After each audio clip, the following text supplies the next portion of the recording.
Les caméras de la SIE Web TV sont invitées dans les bureaux du président de la Chambre de commerce et d'industrie de Montpellier, André Deljari, pour qu'il nous expose ses projets et réponde à nos questions. André Deljari, vous êtes le président de la CCI de Montpellier. Votre actualité, c'est l'organisation le 5 novembre du Grand Défi au Corum de Montpellier. Pourquoi avoir organisé cet événement? Comment a-t-il été imaginé? Qu'est-ce que vous en attendez? À l'heure des mutations planétaires sur la totalité du monde, comment ne pas penser, nous, à Montpellier, quand on redescend sur notre territoire, à ne pas imaginer notre territoire de demain? Cette opération a été rendue possible par la totalité des collectivités qui ont été d'accord pour financer une grande étude sur le territoire. Une grande étude auprès des collectivités locales, donc 9 communautés de communes, le département, la ville capitale, Montpellier, ont été d'accord pour financer cette étude qui correspond à l'observatoire économique de la totalité du territoire de la Chambre de commerce de Montpellier. Cela nous permet de voir l'interpénétration de la totalité des territoires, alors que chacun de ces territoires travaillait ou travaille souvent de façon seule et ne redonne pas une vision complète de ce que l'on peut faire en activité en termes de dynamique des territoires. Quand aujourd'hui on s'aperçoit que cette étude révèle de façon très claire déjà que le total du commerce qui s'établit sur ce territoire est de 4,3 milliards d'euros, dont l'évasion est peu significative puisqu'elle ne représente que 10% donc sur les 5 milliards qui pourraient être réalisés. Et dans les 10%, on s'aperçoit que le e-commerce représente lui aussi 5%. Donc un territoire captif, un territoire sur lequel on achète, dynamique, où les réalisations qui ont été faites durant des années sont équilibrées. Et aujourd'hui, il était temps de pouvoir dire c'est équilibré, c'est bien, il y a des populations qui arrivent partout, mais comment on peut redonner une impulsation nouvelle à ces territoires? Très simplement, cette étude le révèle. Il y a des territoires sur lesquels nous pourrons encore réaliser certaines opérations au travers de l'urbanisme commercial, au travers de ces mutations fondamentales qui doivent être opérées. Par contre, d'autres territoires auront moins de possibilités dans leur réalisation. La deuxième partie de l'étude aussi, c'est la volonté d'identifier la totalité des parcs, des parcs économiques qui permettent là aussi de dynamiser le territoire. Et là aussi, donner une lisibilité parfaite à ces parcs économiques. On se rend compte que la création d'entreprises relèvera dans les années à venir de l'innovation, même si ce n'est pas nouveau.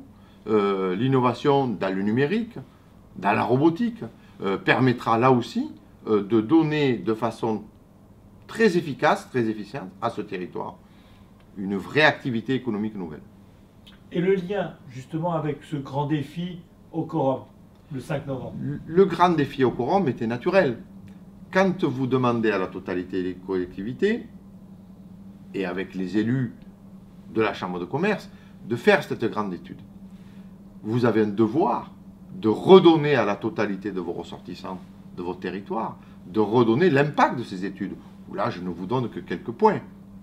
Comme par exemple, qui sait aujourd'hui que sur la ville-centre Montpellier, 610 millions d'euros s'effectuent en chiffre d'affaires, dont 300 millions d'euros au polygone. Qui le sait? Aujourd'hui, tout ça est identifié et clair. Ce qui est identifié et clair, c'est le circuit marchand aussi de la ville-centre, où je dis depuis le départ de notre élection, il ne peut pas y avoir de périphérie forte sans centre-ville fort. Aujourd'hui, il est identifié et le 5, nous allons pouvoir communiquer encore mieux là-dessus pour justement que tout le monde sache ce qu'il peut réaliser sur ce territoire qui est un territoire dynamique, qui est un territoire d'accueil, puisque c'est plus de 8000 habitants tous les ans sur la grande agglomération de Montpellier. Donc nous avons tous les atouts pour réussir. Donc on me trouve toujours en dynamisme éloquent sur le principe même de dire « Mais Président, vous êtes toujours dans une dynamique, mais vous n'êtes jamais pessimiste. » Non, parce que nous n'avons pas le droit de l'être et que ce territoire ne permet pas de l'être. Un autre défi important pour la CCI et les chefs d'entreprise de Montpellier, ce sont les élections municipales. Qu'est-ce que vous en attendez et surtout qu'attendez-vous du futur maire de Montpellier? Et aussi, comment comptez-vous peser sur ces élections municipales pour défendre ou en tout cas faire entendre la voix des chefs d'entreprise? De façon très simple et toujours dans l'efficacité. Actuellement, la Chambre de commerce travaille avec ses élus sur la mise en place d'un livre blanc avec des thématiques très claires, identifiées, bien entendu sur l'économique, nous ne faisons pas de politique, mais sur l'économique pour savoir, au travers de ce territoire de demain, que l'on présentera lors du grand défi, mais dans ce territoire de demain, il y a encore des thématiques supplémentaires sur l'accès à la ville, sur les parkings, sur toute une problématique que nous vivons au quotidien, qui permettra au prochain maire de la ville, président de l'agglo, peut-être patron de la future métropole, d'avoir une vision de l'économique qui, à mon sens, est très importante.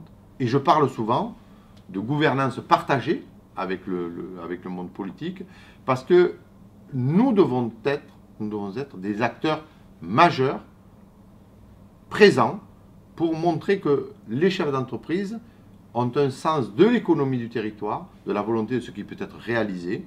Et ce livre blanc permettra de mettre en exergue toutes ces spécificités que nous avons décelées sur le territoire, parce que je rappelle que ce sont les chefs d'entreprise qui créent l'emploi, et par rapport à ce critère-là, il me semble important que dans la gouvernance, dans les prochaines gouvernances, même si nous ne remettons pas en cause le principe même du pouvoir politique, mais ce que nous demandons, c'est que le monde économique soit mieux entendu. Depuis plusieurs années, les différents gouvernements se sont attaqués au CCI. Quel est aujourd'hui leur avenir? Est-ce qu'on peut encore imaginer une CCI demain? Qu'est-ce que vous en pensez, surtout maintenant que vous êtes à la CCI de Montpellier depuis 2 ans? Les CCI ont un rôle majeur à jouer. D'abord, parce que c'est le regroupement de la totalité des chefs d'entreprise d'un territoire. Elle est leur maison, donc elle doit être conservée et améliorée en termes de lisibilité dans ce qu'elle doit réaliser pour la totalité de son territoire. Par rapport à cet élément-là, la dynamique économique est réalisée et visualisée par les chambres de commerce. Je rappelle que le centre de formalité, c'est les chambres de commerce. D'autre côté, création, transmission d'entreprise, c'est aussi une bourse d'échange au travers des chambres de commerce. C'est cela qui doit être mis en avant pour que les chambres de commerce soient considérées. On voit le travail que nous avons fait depuis 2 ans, qui permet d'avoir une meilleure lisibilité de cette grande maison, qui est leur maison. C'est la maison de la totalité des chefs d'entreprise, qui doit être leur maison de réflexion pour leur territoire, qui doit être leur maison de réflexion pour une meilleure visibilité économique par rapport à des nouveaux marchés qui sont mis en place. On l'a dit tout à l'heure, le numérique, la robotique et d'autres marchés, avec l'exportation, avec d'autres marchés qui sont nécessaires aux chefs d'entreprise. Je rappelle la R&D, la recherche et développement, mieux structurer aussi le chef d'entreprise au travers de son bilan, c'est-à-dire comment doit-il analyser son résultat. Je rappelle aussi que les territoires, c'est 95% d'entreprises de 1 à 10 salariés. Si ces chefs d'entreprise-là n'ont pas une chambre de commerce pour les éclairer sur leur chemin de chef d'entreprise qu'ils parcourent tout au long de l'année, qui est un chemin fastidieux, des fois pénible, je pense que cette maison, la chambre de commerce, permet à ces chefs d'entreprise d'être rassurés quant à leur avenir.